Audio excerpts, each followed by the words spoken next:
আসসালামু আলাইকুম দর্শক, আমি সুমি। আজকে হাজির হলাম গরুর গোস্তের বিরিয়ানি রেসিপি নিয়ে আপনাদের সামনে। আর আমার এই বিরিয়ানি রেসিপি একটু অন্যরকম, তাই আপনাদের সাথে শেয়ার করছি যাতে আপনারাও এটা বাসায় তৈরি করতে পারেন। তা আজকে রান্না করব কিন্তু এই যে রাঁধুনি ব্র্যান্ডের বিরিয়ানি মশলা দিয়ে।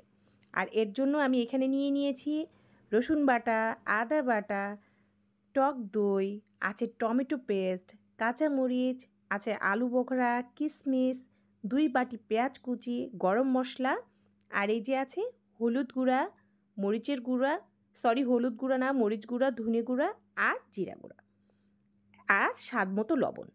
এখন আমি চুলায় একটি প্রেসার কুকার বসিয়ে দিলাম। এখানে আমি তেল দিয়ে 1 বাটি পেঁয়াজ বেরেস্তা করে নেব। আর সেই বেরেস্তায় কিন্তু আমি মাখিয়ে নিব এই গরুর গোস্তগুলো। তো আমরা জানি মেরিনেট করে রাখলে সেই জিনিস খেতে অনেক মজা হয়, কারণ মেরিনেট করা মাছ মাংস যেটাই বলি তার মধ্যে মশলাটা খুব ভালোভাবে ঢোকে আর খেতেও খুব টেস্টি হয়। তো এখন আমি সবগুলো উপকরণ একসঙ্গে মাখিয়ে নিব, তাই আমি মাংসগুলো এই যে বড় একটি বোলের মধ্যে দিয়ে নিচ্ছি। তা আসলে যদি একটু মেরিনেট করে রাখি তাহলে কিন্তু এর টেস্ট বাড়ে, আমরা সবাই জানি। তো আজকে কিন্তু আমি সেই কাজটাই করছি। এই যে দেখুন সবগুলো মশলা এখানে আমি দিয়ে দিলাম। আদা, রসুন, টক দই, মরিচের গুঁড়া, তেজপাতা, দারচিনি যেটা আছে সেটা, তার সঙ্গে দিয়ে দিচ্ছি এই যে এখানে ধনিয়ার গুঁড়া আছে। সবগুলো উপকরণ বলতে পারেন যা যা আছে সব কিছু দিয়ে দিব। লবণ দিয়ে দিচ্ছি স্বাদ মতো। লবণটা অবশ্যই নিজেদের পরিমাণ অনুযায়ী দিতে। আর এখানে কিন্তু আমি টক দই ব্যবহার করেছি, দেখুন 3 টেবিল চামচ পরিমাণের। আর দিয়ে দিচ্ছি রসুন বাটা।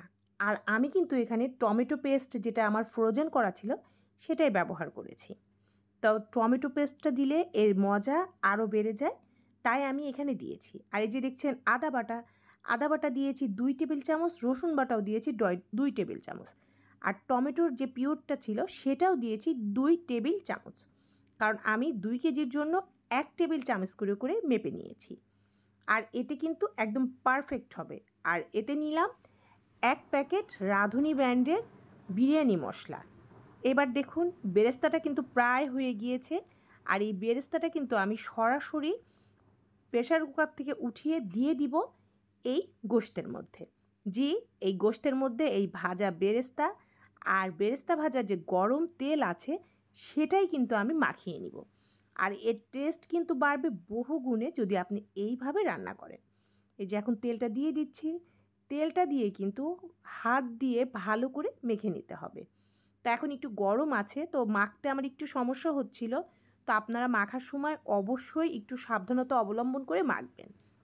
আর আমার নতুন গৃহিণী আপুরা, আমি কিন্তু আপনাদের জন্যই এই পরিমাপগুলো বলে দিই, যাতে আমার আপুরা বা আমার ব্যাচেলার কোনো ভাইয়ারা যদি এইভাবে রান্না করে খেতে চান অবশ্যই খেতে পারে না করেন। তো আমার বিরিয়ানিটা একটু আপনারা ট্রাই করবেন একবার। আমি আশা রাখবো এই বিরিয়ানি আপনাদের কাছে অবশ্যই ভালো লাগবে।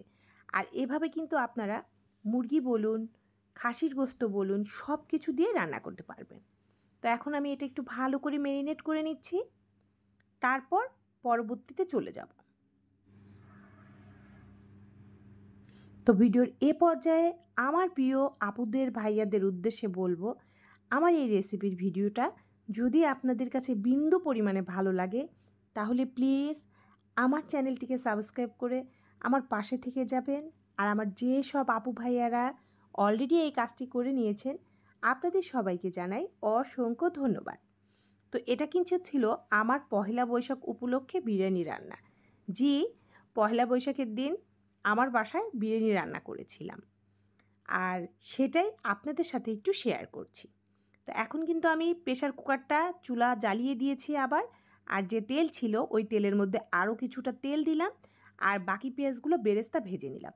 এখানে প্রায় আমি 2 কাপ পেঁয়াজ নিয়েছিলাম। প্রথমে 1 বাটি ভেজেছিলাম আর এখন আরেক বাটি বেরেস্তা করে রেখে দিলাম।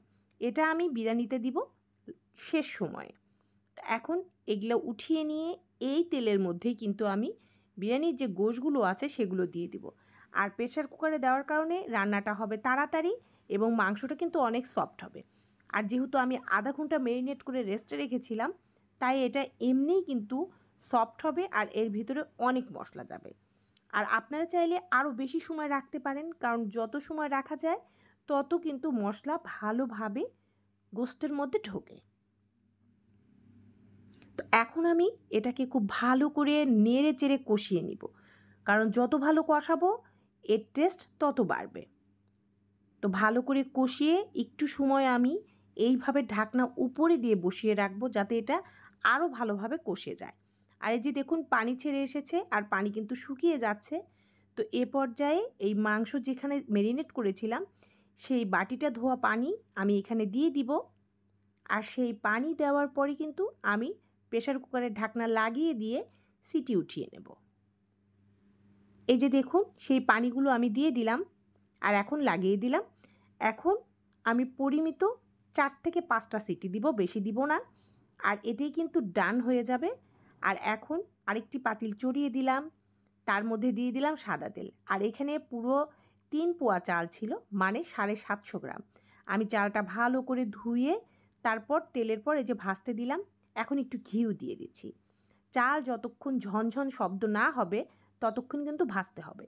আর চাল ভাজার সময় অবশ্যই আঁচ রাখবেন মিডিয়ামে, চুলার আঁচ মিডিয়ামে রেখে চাল ভেজে নিতে হবে।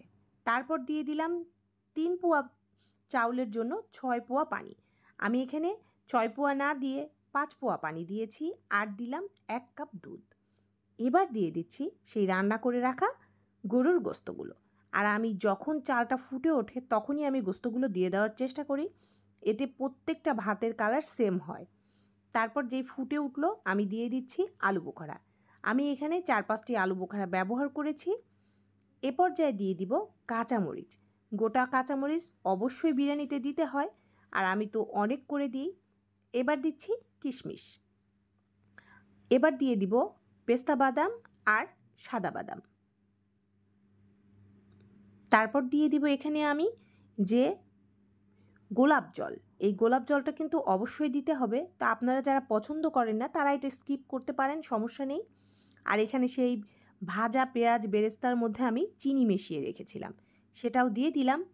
আর এবার দিয়ে দিচ্ছি ঘি। ঘি তো অবশ্যই দিতে হবে, ঘি দিলে অনেক ভালো স্মেল আসে আর খেতেও খুব মজার হয়।